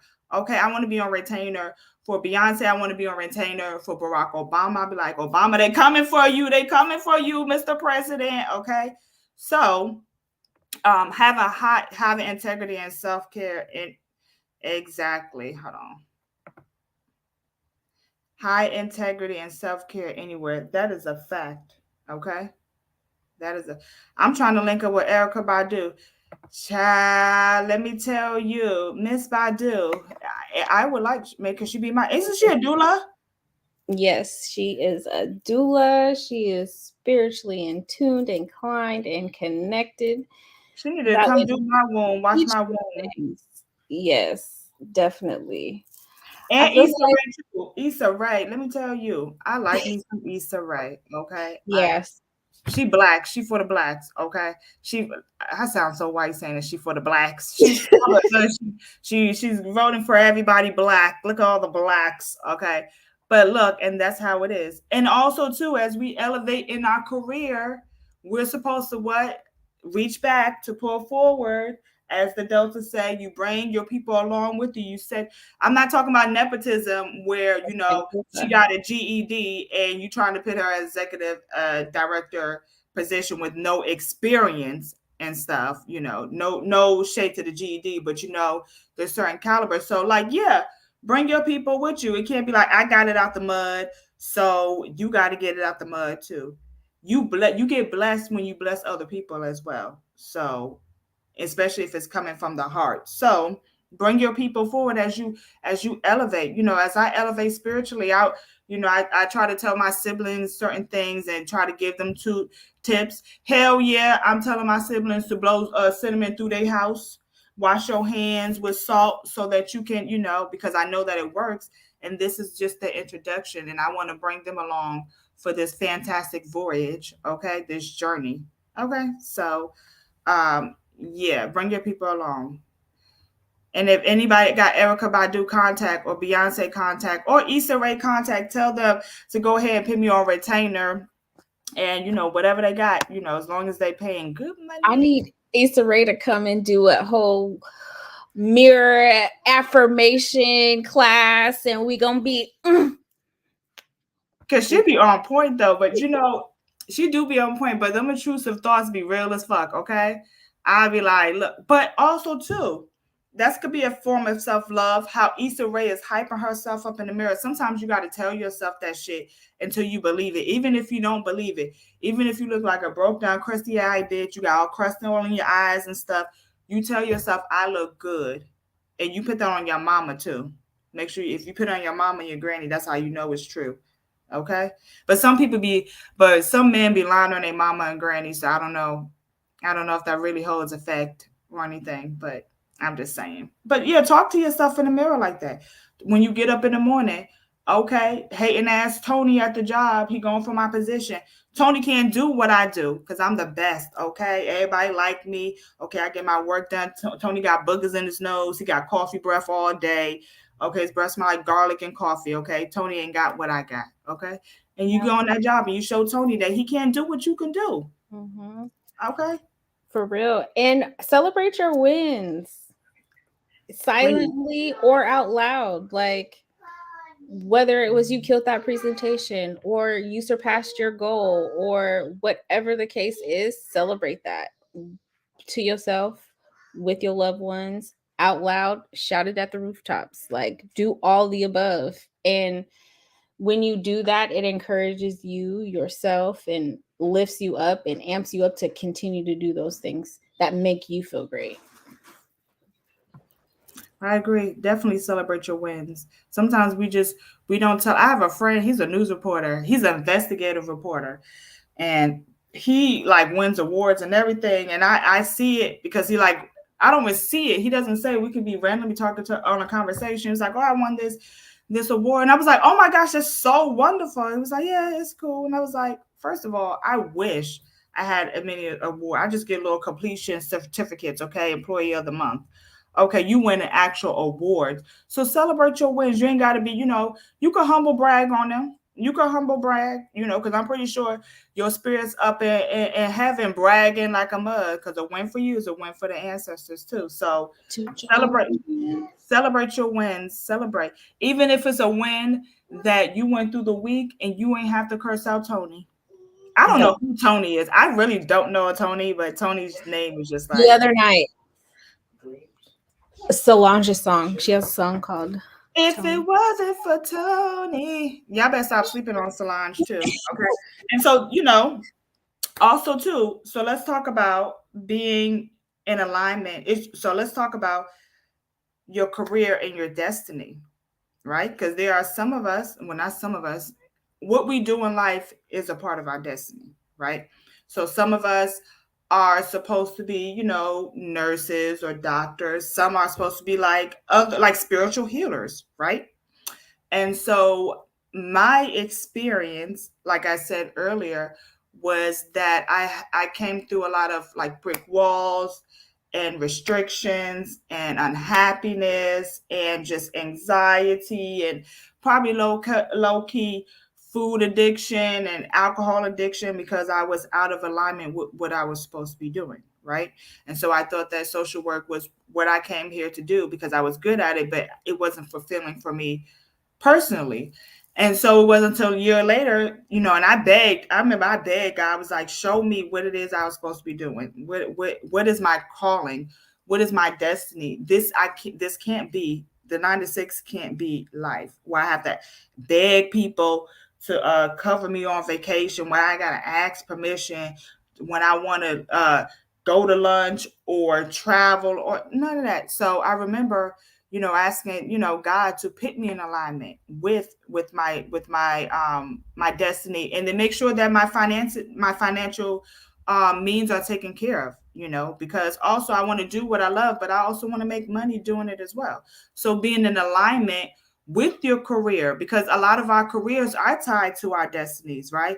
For those who know, y'all know what y'all supposed to be here. So if you up here pussyfooting on a ranch when you're supposed to be working with herbs and stuff and tapping into your healing, potential, and open up a botanica or something, like you're out of alignment, So knowing self-love is knowing that, okay, spirit is saying I got confirmation I'm supposed to be doing this, but I'm doing this, but I'm kind of scared on doing this because I don't know what it looks like. So spirit, guide me, show me what it looks like, help me to take the steps, pick people in my path that can bring me over to where it is I'm supposed to be in alignment. Because that's another thing too. If you're going in resistance of your destiny, which you're supposed to be, you ain't gonna never be happy. You ain't supposed to be working like a slave, like cattle slavery. Like, we're not supposed to be doing that. I want to wake up and be like, damn, today's going to be a good day. What I got on the books today. Oh, I got to do this. And I can have the freedom to do what I want when the fuck I want and pour into my child. That's what being in alignment with my destiny, not working 9 to 6.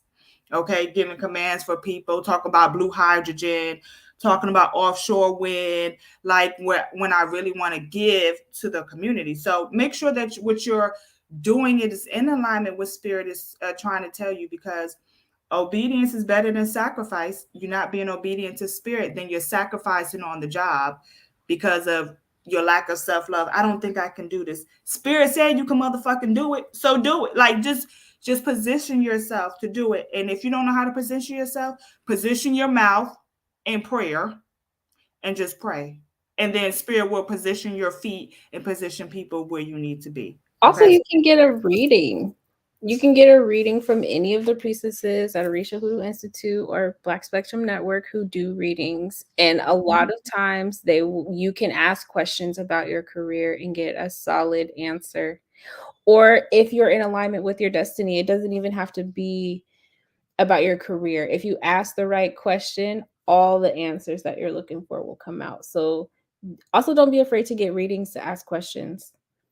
I know that's the thing. So people don't like I was having this conversation a couple days ago with a girlfriend of mine just about um the actual importance of being in alignment with your destiny and knowing and understanding why divination is important and not just being like, oh, the Bible says you're not supposed to know. Do, do, do, do.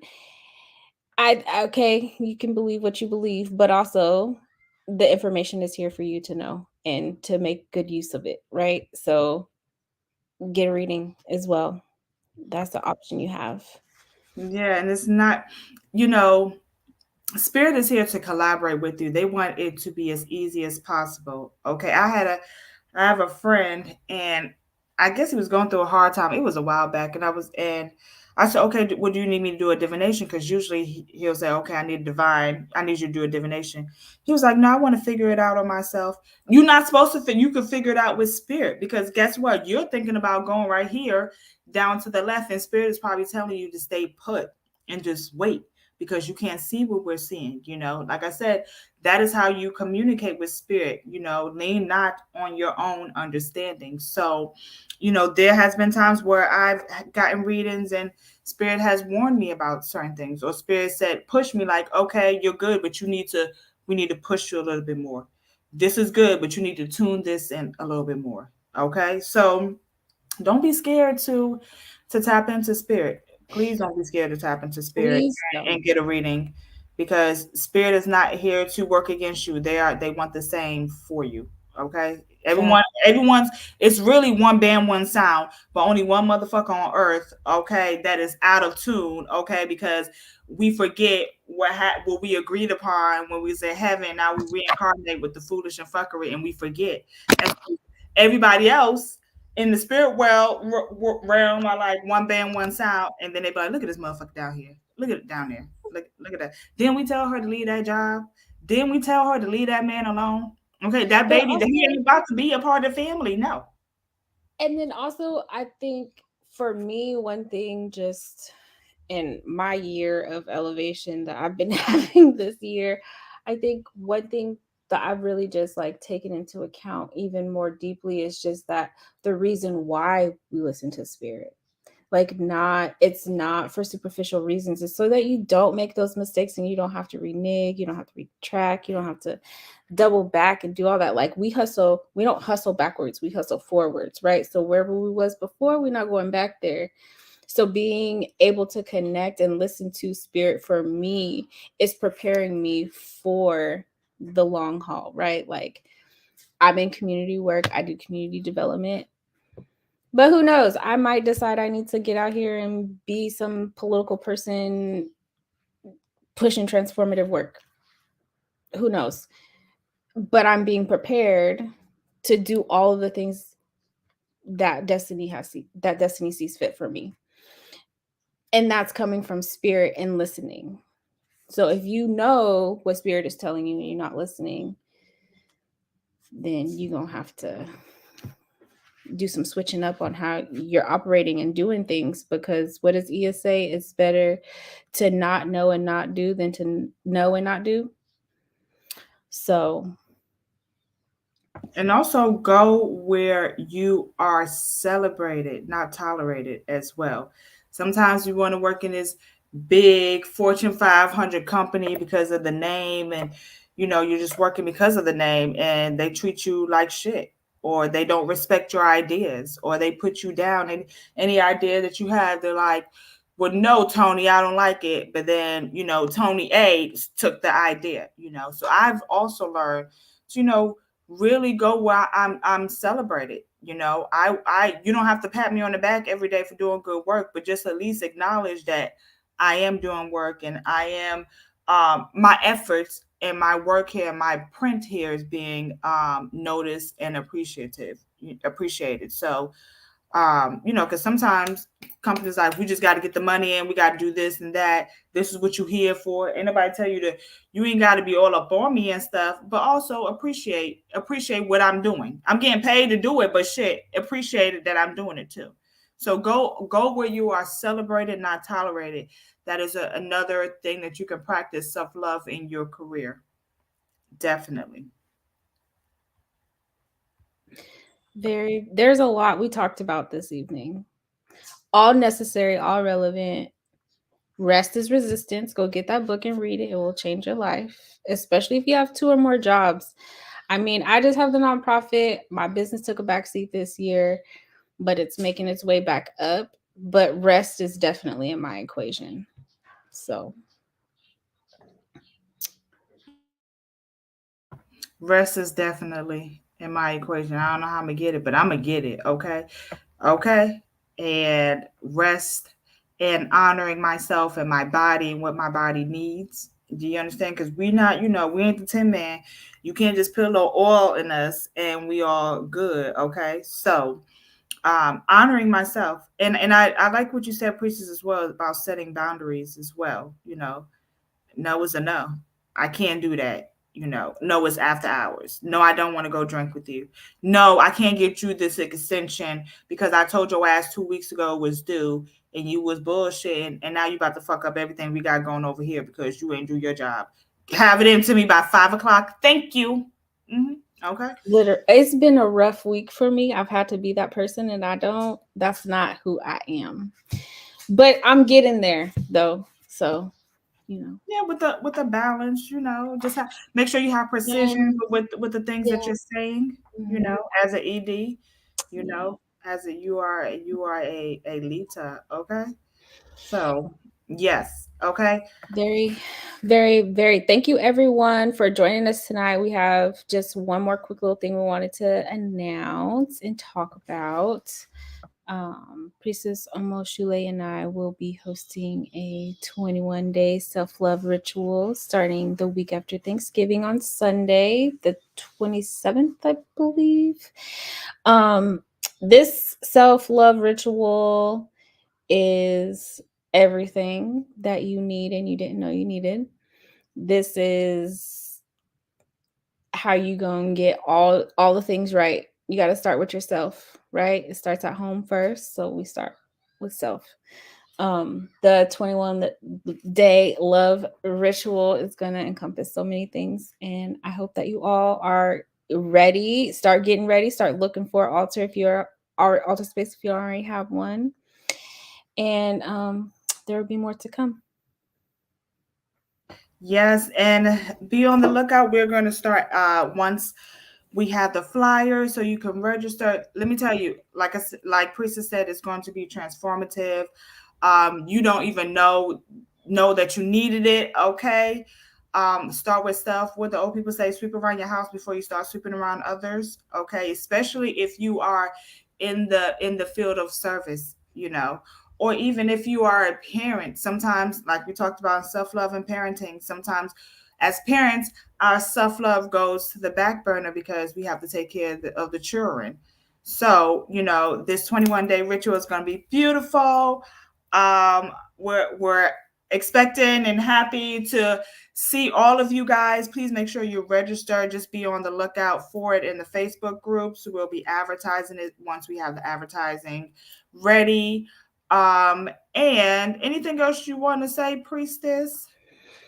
No, just the next few self-love live discussions, community relationships, spirituality. So we're gonna be getting real in the thick of it and preparing everyone for this 21-day ritual, because self-love ultimately is really very much important. Your ori is a part of your self-love. Your ancestors are a part of your self-love, and so many things go into self-love that we don't always think about. So I'm really excited to share what I have learned through my self-love journey with you all, and We will be announcing some super special things in the coming weeks. So keep your eyes peeled for all of our posts and lives. So we hope that you all will join us. And please don't forget to send Priestess Omoshule and myself some love donations. Every little bit helps. Also, plug. Okay, y'all know the veil is thin. The veil is thin. Okay, so we are doing the Day of the Dead ritual, or Ancestral Day ritual. I'm going to put it in the chat. Um, it is for it's open to the public. Okay, please come in. This, we love the Day of the Dead. We want to tap Oh, into wait. our ancestral spirit. You see it? I, I don't know if I put the right one in there. Hold on. Let me see. No, but it's actually on the document too. If you go to the document, it's the Okay. link there. Yeah. So Ancestor Day, okay, November 2nd is the day of it. You can go to this link and register to be a part of it. The priestesses of the coven, we have great things and we're very excited about it. So come celebrate Ancestors Day with us. Like I said, it's open to the public. Make sure you register. Yes. So also too, if you want to know, all right, you guys, we already said about lone wolfing it. So join our Discord as well. If you're on YouTube, you can get the link, or you could just get the link after the playback. But join our Discord so you can see what we're doing. We have plethora of channels, ways to community where we interact, where they talk about birds and the bees, where they talk about money management. Okay, Priestess Omisika up there be dropping gems, okay, to get your monies right, okay, or at least to set the foundation to get your money right. We have the free, the community outreach as well. So join us. You don't have to do this by yourself.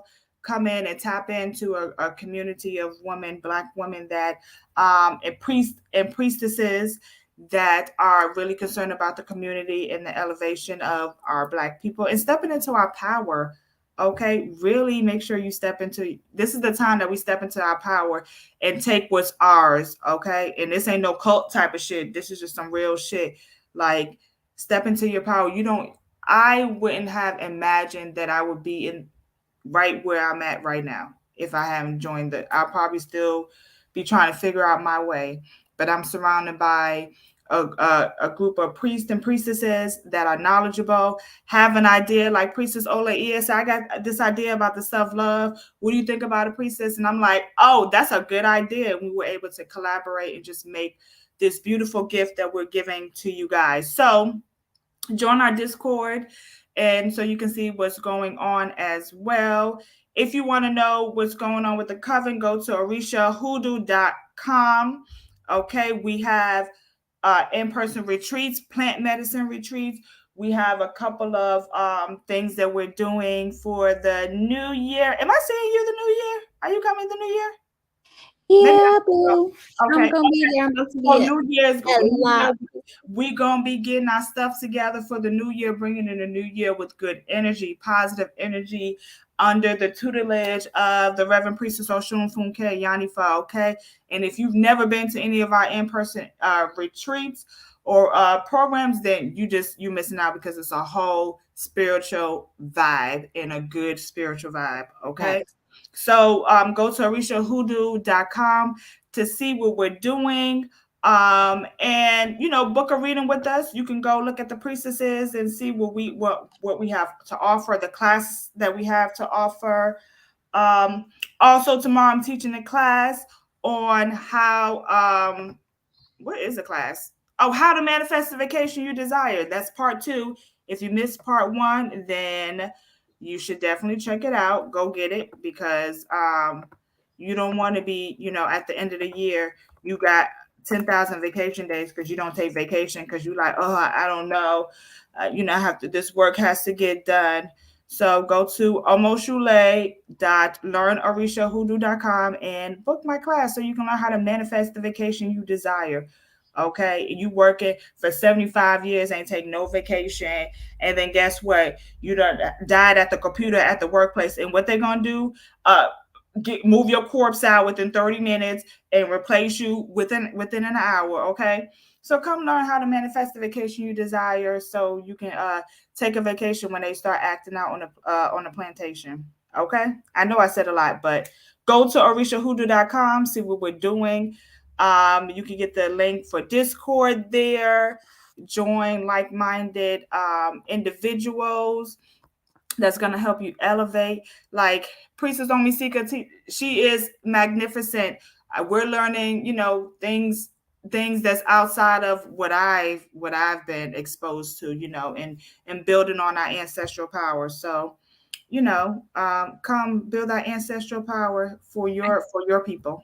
I definitely think one thing to consider when you're entering into coven is that you're going to be doing a lot of unlearning and relearning information, Mhm. because Orisha Hoodoo is the first of its kind, and it is all is one. And if you cannot grasp that understanding, you're going to be finding yourself doing a lot of unlearning. So just be prepared for that. Just be prepared to unlearn some of the things that we've learned previously, or if you can't unlearn it, learn how to adapt it or apply it in a different way, or even, expand on that and make it your own way, because the level up and the glow up is really real when you enter the coven. Like, it's not a, we just say that, it's a legit thing. Like, go from making $24,000 a year to making $80,000 a year. That's a level up. That's a glow up that isn't talked about. You know what I'm saying? But that comes from loving yourself, working with spirit, being obedient, and being consistent, right? And you learn all of those things and get support and knowledge and gems and just all the things that you want from guidance, all the things that you want from leadership and community. You can find it in OHI. Legit.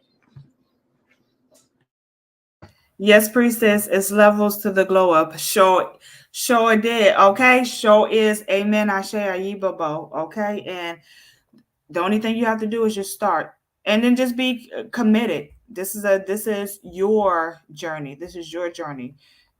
Faith without works is dead. And then what the Bible say. You see how I threw the Bible in there? No, don't ask me what verse that is, but I've heard it enough. Okay. What verse? Oshun Kamembi, if she's still on here, what Bible verse? Where can we find that? Faith without works is dead. Okay, I do know that. Okay, some things stay with you, and like Ia says, don't throw the baby out with the bathwater. Okay, so that is our live today. I don't want to say our class, but that is our live today. Thank you for being here with us. You could have been anywhere, but you're here with us, and we greatly appreciate it.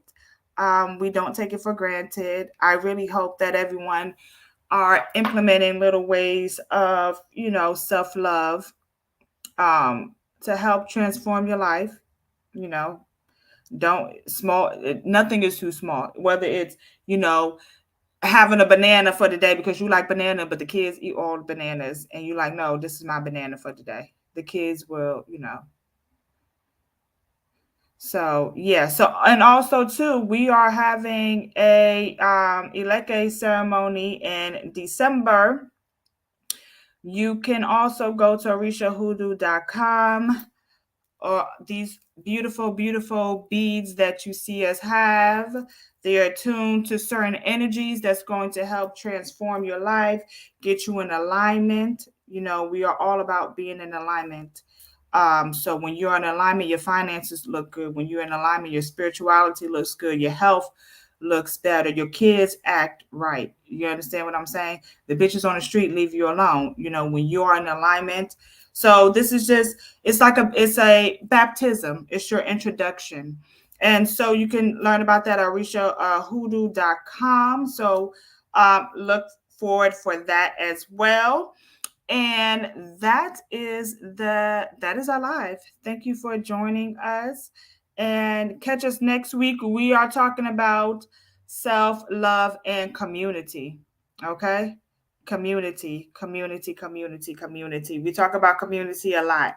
But what is that? Okay, what is that? And what does that look like in self love? Okay, so we'll talk about that next week. So, you want to do your outro, priestess? Thank you so much for joining us today. I am Priestess Olaia Ifashevi. You can follow me on YouTube at Spiritual Offerings with Priestess Olaia Ifashevi. Also on Instagram at Yemiya's Inclinations or Facebook at Yemiya's Inclinations. And I would like to just encourage everyone to practice self love, do something different that you haven't done, and incorporate something new this week. And as always, test these waters if you want to. And I am Priestess Omoshule. And you can find me on Instagram, Ori_Dapo. That's DAPO. Ori, ORI, Ori_Dapo. If you know, you know. And if you don't know about Ori, then book your Ori readings with me too, so you can get in alignment with your destiny. Okay, everybody trying to figure out who oh no hey oh goon oh I'm a child of Oshu, I'm this or that. How about you tap into your Ori first, okay, and see how your life will start to be more in alignment. But and then you can find me on Facebook. I am Omoshule on Facebook. So thank you for coming. I am Priestess Omoshule, and like I always say, pray with me, don't play with me. Bye. Au revoir. Adios.